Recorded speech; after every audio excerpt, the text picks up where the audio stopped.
Pokemon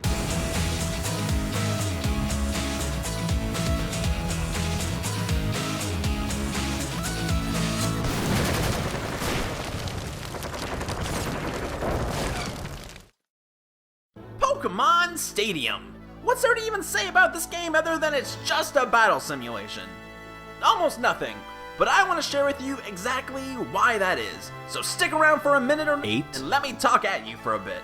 Flashback to the year 2000. Nintendo is just so fucking happy that the world didn't end that they decide, hey, let's make a game where you can play with your Pokemons from your Pokemons, but with the 3D models of the Pokemons on the N64 Pokemon game. Digimon. So, Nintendo began working on Pokemon Stadium for 2 whole days before releasing it worldwide. So every little kid who didn't know any better begged their parents to get the game, probably expecting a fully fledged 3D Pokemon world. And look, it even comes with a little pack so you can have a head start on your Pokemon adventures in this new game. Stupid kid, that's not even. So then the little overexcited tyke turns on the game and starts her up and... oh.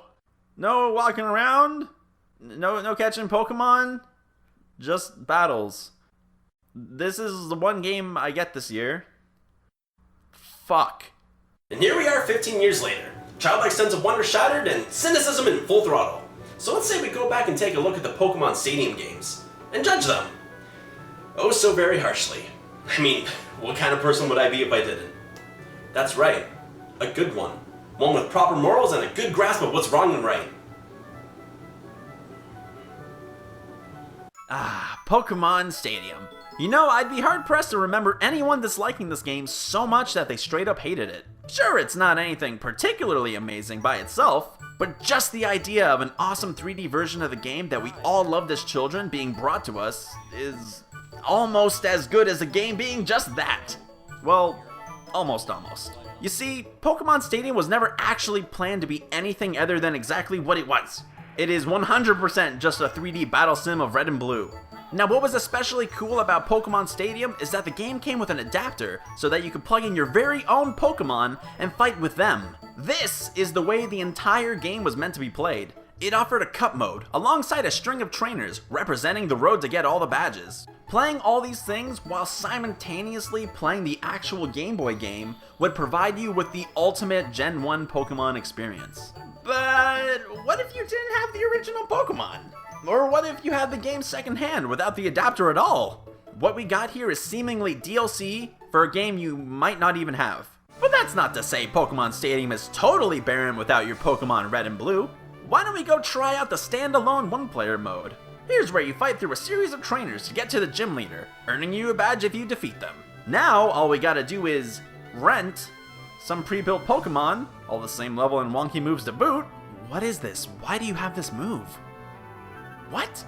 Alright, lumpy movesets aside, we now have our team of rentals. So let's just head on over to the battle and... ha! We're playing the Pokemon!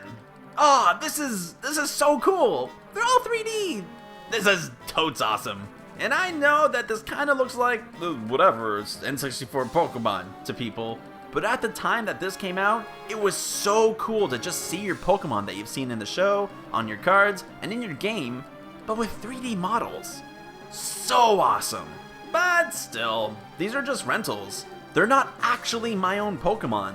I mean, there's no connection between these rental Pokemons and myself. I didn't train or evolve them.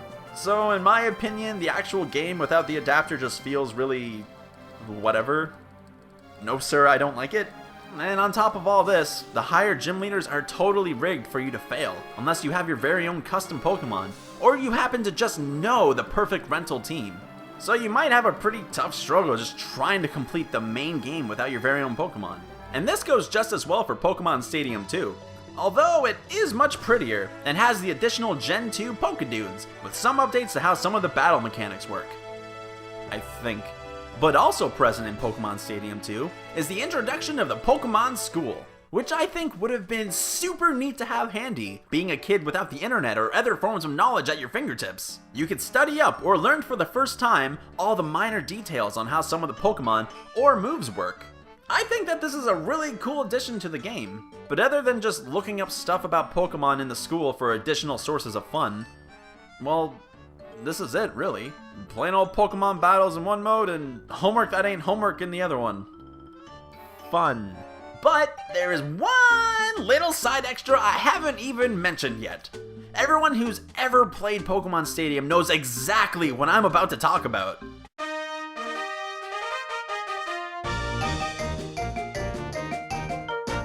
The mini-games! They're fucking fantastic!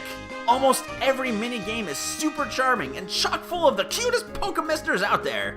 Let me ask you, have you ever been hanging out with friends and you pop in Pokemon Stadium and play the actual fucking game? No! Of course you didn't! The mini-games are the most fun part of the entire game. All the mini-games just feel so good to play, and most of them have a pretty interesting spin or strategy that you'll want to be able to pull off the best out of your pals, and show them who's the Pokeboss. Alongside this, the tournament mode feels very balanced.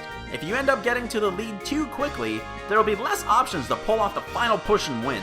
Air Tag feels really good and fun for the whole fam. So thank you, Pokemon Stadium minigames. You're cool. So to briefly sum it all up, main Pokemon Stadium gameplay without the adapter and the original game, bad. Highly addictive minigames for you to play with your friends, amazing. Overall score with everything put into consideration, I guess. On a side note, it is a Pokemon game, and if I don't give it a better score than what I just gave it, then I'll get death threats. So I officially give Pokemon Stadium 1 and 2 10 out of 10, something about water. So that's just gonna about do it. You now know exactly what Pokemon Stadium is, and exactly what it had to offer. If you're the one person who's never played Pokemon Stadium, everyone else is just watching the video like, we know Skylar, we were present during our childhood. Well, what were you, a gift?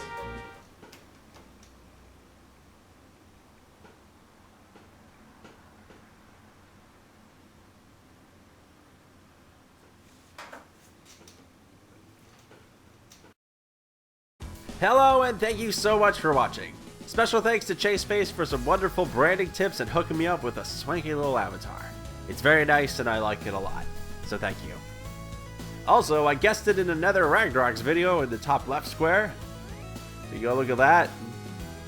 It's very nice. Yes.